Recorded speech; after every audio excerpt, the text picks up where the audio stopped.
The stars shone bright through the massive window of the conquered council chamber. Admiral John Carter stood tall in his blue uniform as alien eyes watched him from all sides. For 75 years, humanity had played by their rules. The Orion, Restraint Pact kept human ships small, human weapons weak, and human colonies few. The aliens called it peace. Humans called it a cage.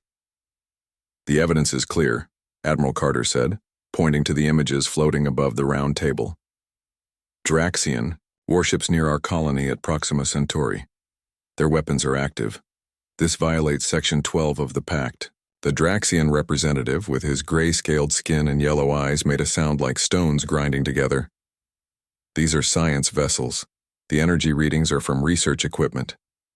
Carter knew this was a lie. Every human in the room knew it. But the other aliens nodded in agreement with the Draxian. The head of the council, a tall, blue-skinned Valerian, raised her four-fingered hand.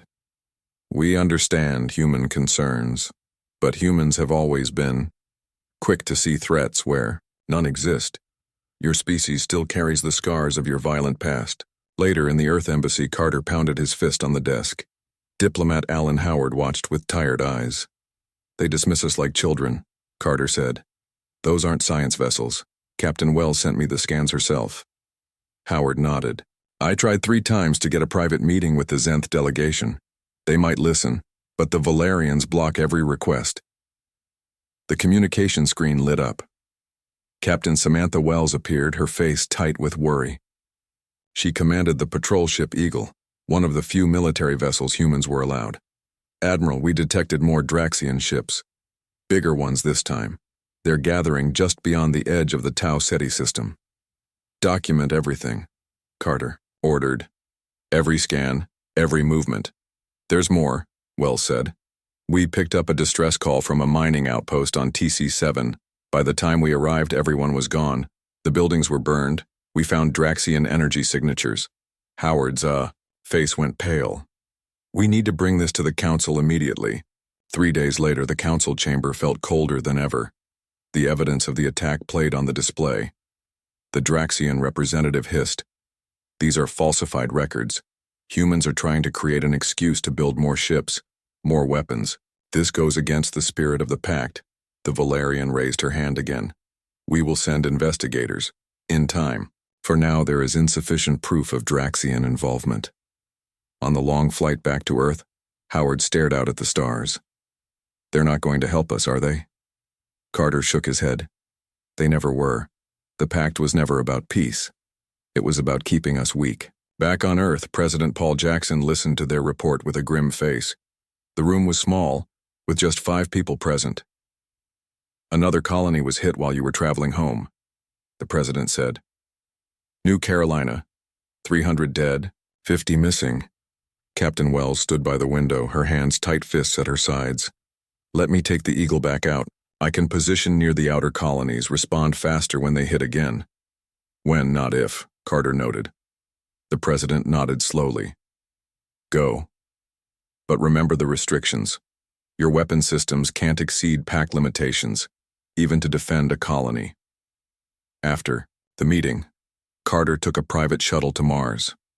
Deep beneath the red surface, in chambers hidden from orbital scans, Dr. Lisa Porter led him through a lab filled with technology no alien had ever seen. "How's progress?" he asked. Dr. Porter smiled. Her team worked on ships and weapons far beyond what the Pact allowed. "The Aegis shield system works. It can absorb 5 times the energy of anything the Draxians have. The new drive cores are ready too." "And no one suspects?" "The Concord inspectors see exactly what we want them to see. Empty caves and routine." "Equipment." Carter looked at the prototype ship hanging in the massive underground dock. It was beautiful and deadly. A weapon born of necessity and betrayal. "Keep building," he said quietly. "I fear we'll need these sooner than we thought." On her patrol near the edge of human space, Captain Wells picked up another distress call. This time she arrived as the attack was still happening. A small human research station burned while a Draxian ship fired into the main habitat dome. Wells ordered her weapons officer to target the enemy ship. "Warning shot only," Remember the Pact. The eagle fired across the Draxian bow. The alien ship turned, scanned the eagle, and left without firing. They knew the human ship couldn't hurt them. Wells landed and found just 20 survivors from a staff of 80. A young man with burn marks on his face grabbed her arm. They said they were just passing through. Then they opened fire. No warning. His eyes were wide with shock. Why? We're just scientists. Wells had no answer. She sent the attack records to Earth and to the Concord Council. The response came 3 days later. The Council would not take action. The evidence was inconclusive. In his office on Earth, Admiral Carter received a coded message from an unexpected source. A Zenth diplomat wanted to meet secretly. Carter took all security precautions before meeting the gray-skinned alien in an unused storage room. "Admiral," the Zenth whispered, "there are things you must know. The attacks on your colonies are not random. The Draxians test your defenses. They prepare for something bigger." "Why are you telling me this?" "Not all species agree with how humans are treated. Some of us remember when the Draxians did similar things to other young races." Carter returned to his office and made a secure call to Mars. "Dr. Porter, how quickly can the first ships be ready?" 3 months at minimum. You have 1 month. Meanwhile, Captain Wells received new orders. Her ship would join 5 others in a patrol network. They would respond to attacks but still obey Pact restrictions. On her first night of the new patrol, 3 colonies were hit simultaneously. Wells reached one in time to see the Draxian ships leaving. This time, they fired on the Eagle. Her ship took damage, but she couldn't return fire at full strength because of the Pact limits. In the Concord Council, Earth's complaints were again dismissed. The Valerians suggested that humans might be attacking their own colonies to gain sympathy. President Jackson called an emergency meeting with his top advisors. The evidence was clear now. The Pact had become a death sentence. The question was, no longer if humanity would break it, but when. Beneath the red soil of Mars, a fleet waited in darkness. The colony of New Eden was humanity's pride. Green fields spread across the valley where 50,000 people had built homes far from Earth. Captain Samantha Wells had visited only twice. Her younger sister Kelly worked there as a teacher. They spoke over comms when they could. Now Wells stared at the burning ruins through her helmet visor. The Draxian ships had come in the night. Their weapons had been far stronger than anything allowed by the Pact. The defense shields had failed. In minutes. Wells moved through the main settlement. Bodies lay everywhere. Some buildings still burned. Her team searched for survivors. They found few. Wells kept checking her sister's location beacon. Nothing. In a half-collapsed school building, Wells found her. Kelly lay beside 3 small children. She had tried to shield them with her body. It hadn't been enough. Wells knelt in the ash and did not move for a long time. On Earth, the news of New Eden hit hard. 5,000 dead, 10,000 wounded, the rest homeless. President Diane Miller addressed the planet with fury in her eyes. "We have obeyed the Pact for 75 years. We limited our ships. We restricted our weapons. We trusted the conquered to keep all species safe. That trust was misplaced. Today I have sent a formal demand to the Conquered Council. The Draxians must be punished. The attacks must stop. If the Council fails to act now, Earth will take steps to defend itself."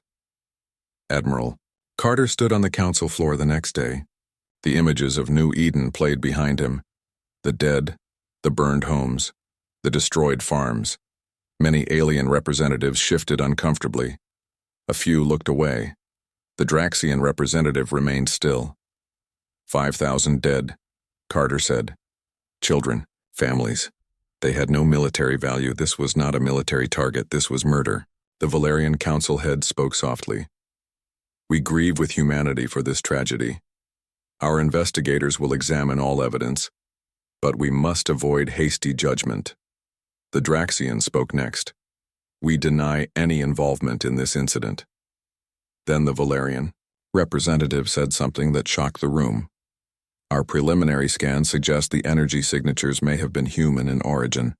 We cannot dismiss the possibility that this was an internal human conflict, or perhaps staged to gain sympathy. Carter could not believe what he heard. You suggest we attacked our own people, killed our own children? Humans have a history of deception, the Draxian said. Perhaps certain factions wish to break the pact and need an excuse. Carter left the chamber in rage. In a quiet hallway, the Zenth diplomat found him again. Admiral, you must listen. This goes deeper than you know. Many on the council knew the OW. Draxians were building weapons beyond pact limits. They allowed it. The pact was never meant to protect humans. It was meant to contain you. Why tell me this? My species remembers being in your position. We were lucky. You may not be. The Draxians plan a major attack soon. On Earth itself. Carter returned to Earth immediately. He met with President Miller and showed her all the evidence. The president's face grew harder with each image and report. The pact was a lie from the start, she said finally. Yes, Carter agreed. But we prepared for this day. On Mars, Dr. Porter activated the final tests of the Aegis system. The energy shields glowed blue around the prototype ship. When hit with weapons fire at 10 times the level allowed by the pact, the shields held. Her team cheered. Porter sent a simple message to Earth. Ready. Diplomat Howard dug through Concord archives with the help of a friendly Zenth clerk. What he found confirmed their worst fears. The original pact discussions included secret sections. The alien races had agreed to limit human expansion while they took the best planets and resources. Humans were seen as too aggressive, too innovative, too dangerous to be allowed free growth. Howard also found evidence of Concord observers reporting Draxian Pact violations years ago. The reports had been buried. The Council had known and done nothing. Captain Wells returned to Earth with her sister's body. After the funeral, she met with Admiral Carter and President Miller in the underground command center. Her eyes were hollow but determined. The Eagle has been repaired. My crew is ready. We request permission to return to the outer colonies. Miller looked at her with sad eyes. You will go back, Captain, but not in the Eagle. We have something else for you. Deep beneath the Mars surface, Wells saw the new ships for the first time. They were beautiful. Sleek and dark, with weapons the aliens would never expect. Dr. Porter showed her the flagship. This is the Defiance, Porter said. Aegis shields, gravity weapons, and drives that will make the Draxians look like they're standing still. We've built 12 like her. More are coming. How did you hide this from the Concord inspectors? We didn't hide them. We just made sure they didn't understand what they were seeing. Human ingenuity at its finest. Admiral Carter joined them with fresh news. Our long-range scouts report a Draxian battle fleet assembling near Jupiter. At least 30 ships. They're coming for Earth. How long? Wells asked. 3 days, maybe 4. In the command center on Earth, President Miller faced her cabinet. The decision before them would change human history forever. The Pact has failed us, she said. It was never meant to protect us. It was meant to control us, to keep us weak, while others grew strong. The Draxians come to finish what the Pact began, the slow death of humanity. She looked at each person in the room. I am formally withdrawing Earth from the Orion Restraint Pact. Effective immediately, the order went out. Across the solar system, hidden bases activated. Ships long disguised as cargo vessels or research platforms revealed their true nature. Weapon systems came online. The trap humanity had laid was ready. Captain Wells took command of the Defiance. Her crew was the best Earth had. They had trained in secret for years. Now they would face the enemy with weapons the aliens thought impossible. As the Defiance rose from the Martian surface into the dark of space, Wells thought of her sister, of New Eden, of all the colonies that had suffered while humanity played by rules meant to ensure their downfall. All ships, this is Captain Wells. Prepare for combat operations. The Pact is dead, humanity is unleashed. Europa Base hung in space near Jupiter like a silver needle. It was the largest human military station allowed under the Pact. 300 crew members lived there. They watched the outer system with old scanners that the Concord had approved. Captain William Harris commanded the base. He saw the Draxian fleet first, 30 warships moving fast toward Earth, each one bigger than anything humans were supposed to have. "Send the alert to Earth," Harris ordered, "and prepare defensive systems." The crew knew what was coming. Their weapons were weak, their shields thin. The Pact had made sure of that, but they would fight anyway. Admiral Carter received the alert in the underground command center on Earth. President Miller stood beside him. They watched as the Draxian fleet approached Europa base. "They're not even trying to hide now," Miller said. Carter nodded. "They think we're helpless. They've believed their own lies about us." He pressed a button on the command table. "Activate Protocol Lazarus, all units." Across the solar system, hidden bases powered up. On Mars, Dr. Porter gave the final order. The fleet rose from the red planet. 12 ships led by the Defiance with Captain Wells in command. But they were not alone. From the dark side of Earth's moon, 15 more ships appeared. From the clouds of Venus, another 10. From hidden bases on the moons of Saturn, 20 more. The Draxian fleet reached Europa base and opened fire without warning. The base's shields failed quickly. Harris and his crew fought as long as they could. They bought time with their lives. The Draxian commander sent a message to Earth. His scaled face filled the screens in the command center. "Your base has fallen. Your defenses are nothing. Surrender now, and your deaths will be quick." President Miller stood tall before the screen. "You have violated our territory, murdered our people. We do not surrender to butchers." The Draxian laughed. "Then you die slowly." As the alien fleet moved past the ruins of Europa base, they detected new ships approaching. Many ships. The Draxian commander was not concerned. Human ships were weak. The Pact had ensured this. His sensors showed the approaching vessels were smaller than his own. Easy targets. "Destroy them all," he ordered. The Draxian ships fired. Energy beams lashed out at the human fleet. The aliens watched, waiting for explosions, for debris, for death. Instead, blue shields flared around the human ships, shields far stronger than any human ship should have. The energy weapons did nothing. Captain Wells sat in the command chair of the Defiance. "All ships hold formation, return fire, full weapons." The human ships fired as one. Beams of light that seemed to bend space itself, weapons that should have been impossible for humans to build. The Draxian front line vanished in fire and broken metal. 3 ships gone in seconds. In the Concord Council chamber, alarms sounded. The display showed the battle near Jupiter. The alien representatives watched in shock as human ships tore through the Draxian fleet. Admiral Carter's face appeared on the main screen. "Attention, Concord Council. As of today, Earth has withdrawn from the Orion Restraint Pact. For 75 years we obeyed your rules while you planned our destruction. That ends now." On screens across the galaxy, the same message played. Humans on 100 worlds watched as their hidden strength was finally revealed. Back in the battle, the Draxians tried to regroup. Their commander could not believe what he saw. These ships moved too fast, hit too hard. Their shields were too strong. It was impossible. "Full retreat," he ordered. "Back to the jump point." But the human ships were faster. Captain Wells and her fleet surrounded the remaining Draxian vessels. "This is for New Eden," she said quietly. "For Kelly."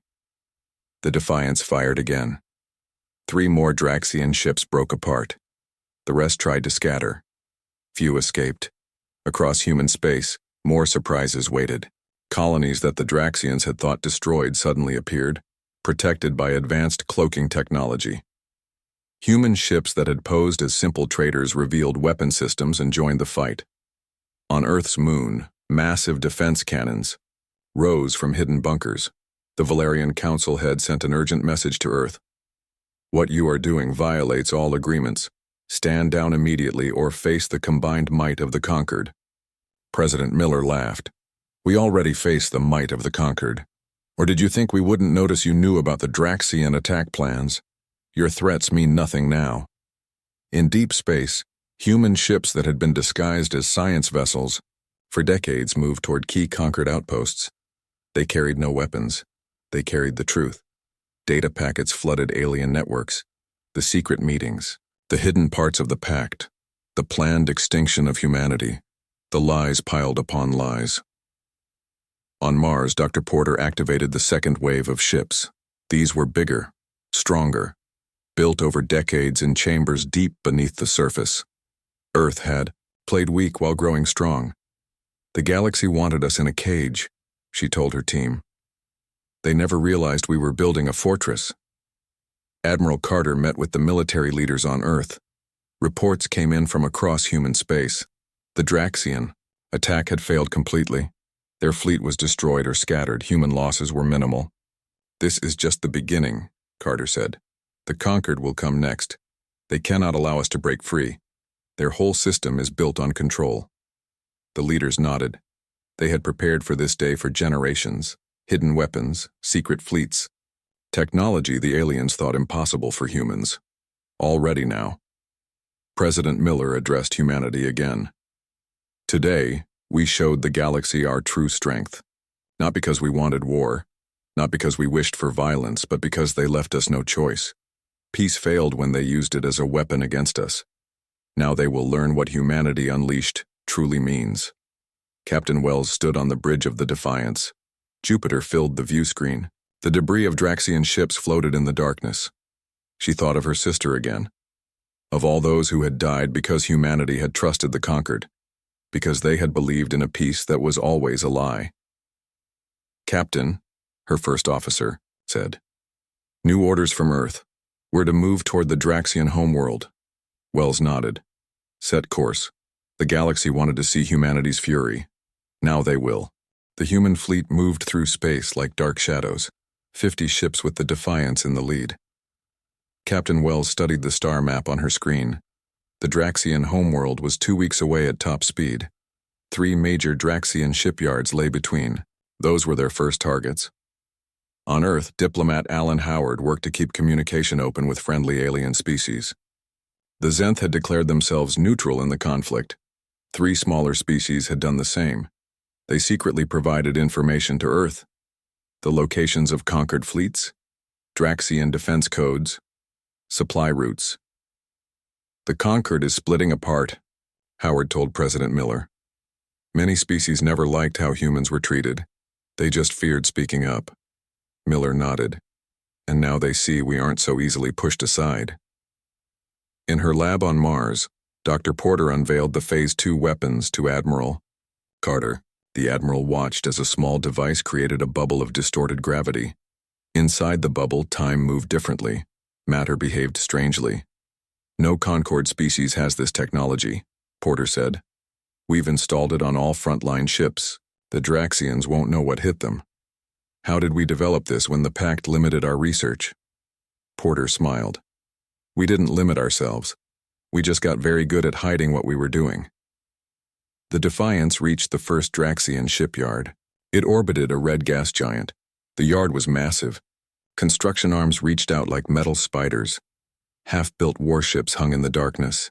Captain Wells ordered her fleet to surround the facility. "Open a channel," she told her communications officer. A Draxian face appeared on screen. The alien's yellow eyes widened at the sight of so many human ships. "This is Captain Samantha Wells of Earth Fleet. Your shipyard has built vessels used to attack human colonies. You have 1 hour to evacuate all personnel. Then we destroy this facility." The Draxian hissed. "The Concord will never allow this." Wells leaned forward. "The Concord isn't here. We are." True to her word, Wells waited 1 hour. Escape pods fled the shipyard. The human fleet let them go. Then the Defiance fired its main weapons. The gravity distortion ripped through the shipyard. Metal twisted. Fuel tanks exploded. The entire facility broke apart in silent fire. News of the attack spread across the galaxy. The Concord Council called an emergency session. The Valerian representative demanded action against the humans. 6 species agreed. 4 remained silent. 3 spoke against any military response. The Zenth representative stood to address the council. For 75 years, this body enforced the Pact against humanity, a pact we now know was designed to keep them weak while the Draxians planned their destruction. When humans begged for help as their colonies were attacked, this council did nothing. What did you expect them to do? Die quietly? While the council argued, human forces struck again. The second Draxian shipyard fell as quickly as the first. The third was defended by a fleet of warships. The battle lasted 3 hours. Human ships took damage. 2 were destroyed, but the shipyard and its defenders were reduced to floating debris. On Earth, strange ships appeared in orbit. They did not attack. They watched. The Zenth had sent observers. So had many other species. They wanted to see what humans would do next, if they would become the monsters the Draxians had painted them as. Captain Daniel Grant led a special mission deep into Draxian territory. His ship, the Shadow, was smaller than the Defiance, built for stealth. His team of 20 were the best Earth had. Their target was a Draxian command ship. They approached quietly. No alarm sounded. The Shadow latched onto the larger vessel like a tick on a dog. Grant and his team cut through the hull. They moved through the alien ship in silence.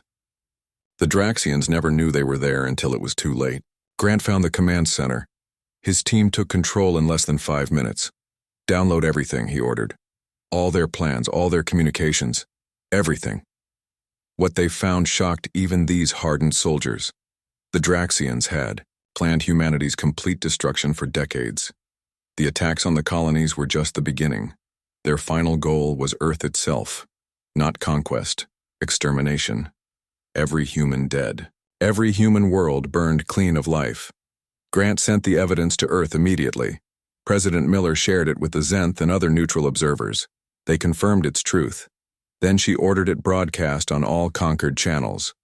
Every species in the galaxy saw the Draxian plans, saw the lies, saw the planned genocide. The effect was immediate. 7 conquered species withdrew their support for the Draxians. 3 more declared neutrality. The Valerians still called for action against the humans, but fewer listened now. Captain Wells received new orders from Earth. The human fleet would not attack the Draxian homeworld. Not yet. They would surround it, blockade it, show restraint where the Draxians had shown none.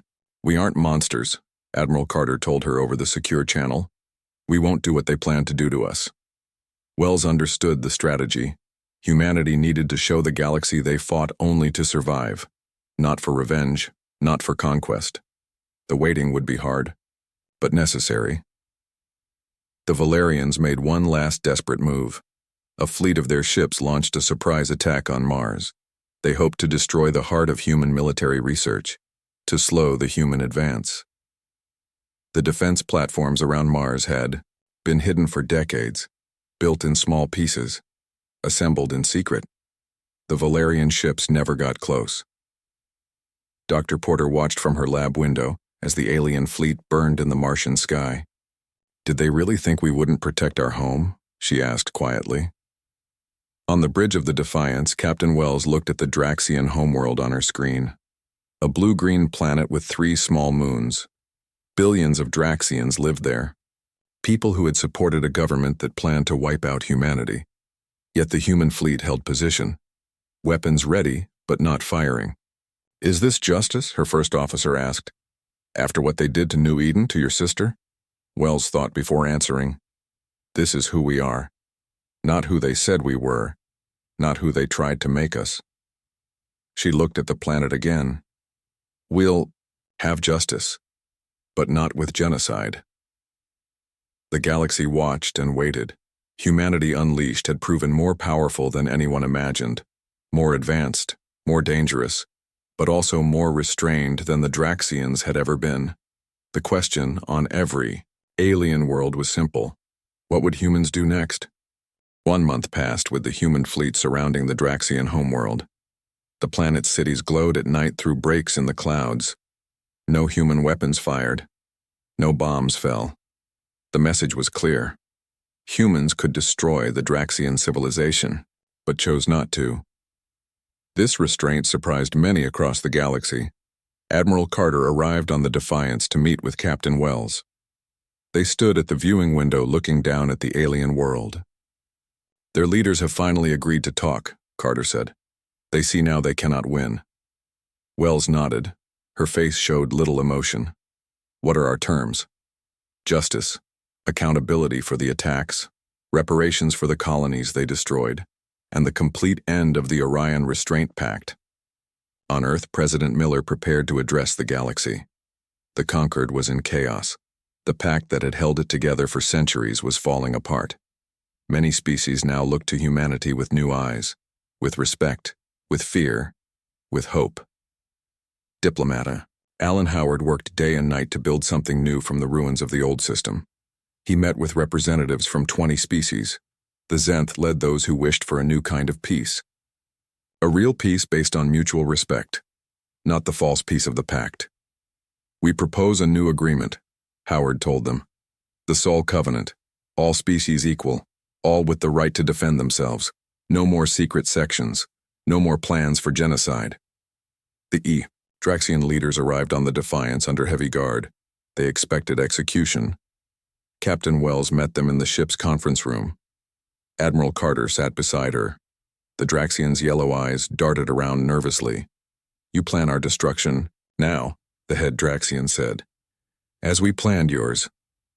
Wells shook her head. No, that's where you're wrong. That's where you've always been wrong about us. We want justice, not extinction. The terms were presented. War criminals would face trial. The families of the dead would receive payment. Draxian military forces would be reduced. But their people would live. Their world would remain theirs. Why show mercy? Asked the Draxian. We would have shown none. Because we're human, Carter replied. Not the monsters you told the galaxy we were. On Mars, Dr. Porter showed visitors from 7 alien worlds the terraforming technology humans had developed in secret. The visitors watched in awe as a small patch of red Martian soil turned green with plant life in minutes. This technology could transform dead worlds into gardens, create homes for billions. We never wanted war, Porter told them. We wanted to build, to grow, to explore. That's who we really are. The Valerians made one last, desperate move. They gathered their remaining ships for an attack on Earth itself. They believed if they could strike the human homeworld, the rest of the Conquered might rally to their side. They were wrong. Human defenses were ready, but the Valerian fleet never reached Earth. Ships from the Zenth and 4 other former Conquered species intercepted them. The message was clear. The old Conquered was dead. Humanity had allies now. President Miller stood before the United Nations on Earth. Her speech was broadcast to every human world and ship, to every alien species that would listen. 75 years ago, humanity joined the galactic community. We were young, eager, maybe naive. We signed the pact believing it meant peace. Instead, it meant submission. It meant watching our colonies burn while those who promised to protect us turned away. Or worse, planned our destruction. She paused, looking at the alien representatives in the chamber. Today we stand unbound. Our ships move freely among the stars. Our technology advances without chains. Our people live without fear. Some call this humanity unleashed. I call it humanity restored to its natural state. Free, independent, strong. The Sol Covenant was signed by 15 species in the first month. More joined later. The Draxians were allowed to join only after 5 years of probation. The Valerians refused. They retreated to their worlds, bitter and isolated. Captain Wells returned to the rebuilt colony of New Eden. The fields were green again. New homes stood where ruins had been. She visited the memorial garden where a stone carried her sister's name among the thousands who had died. Wells placed her hand on the cool stone. We did it, Kelly, she said quietly. We're free now. Really free. Admiral Carter retired after the signing of the Covenant. Before he left, he met with the leaders of the Zenth and other allied species. They asked him a question that had bothered them for years. How did humanity advance so quickly in secret? How did you hide so much from the Concord inspectors? Carter smiled. We never hid our true nature. You just refused to see it. Humans adapt. We overcome. We face challenges by becoming stronger. The Pact wasn't a chain. It was a forge. It made us harder, smarter, more determined. You thought you were containing us. You were just forcing us to become better at everything we did. 5 years after the collapse of the Pact, human ships explored regions of the galaxy no Concord species had ever reached. They found new worlds, new resources, sometimes new forms of life. Dr. Porter's terraforming technology turned dead planets into gardens. Human colonies spread farther than anyone had imagined possible. The Draxians slowly rebuilt their society, under the watchful eyes of Covenant observers. Many of their people were ashamed of what their leaders had planned. They worked to make amends. It would take generations, but it had begun. Alan Howard became the first human to lead the Covenant Council. Under his guidance, knowledge flowed freely between species. Trade expanded. Old enemies became cautious partners, not friends yet, but no longer plotting each other's destruction. In a classroom on New Eden, a teacher told children about the dark days of the Pact, about the attacks that nearly destroyed their colony, about how humanity had hidden its strength until it was needed, about the fury that had been unleashed when peace failed. The children listened with wide eyes. For them, it was just history. They had never known the chains of the Pact. They were born free. Across the galaxy, other species watched humanity's expansion with new understanding. The humans had never wanted war. They had merely refused to be victims. They had unleashed not just fury, but innovation. Not just weapons, but new ways to make life better for all. The galaxy had expected monsters when humanity broke free. Instead, they found builders, explorers, and yes, warriors when needed. The true face of humanity unleashed.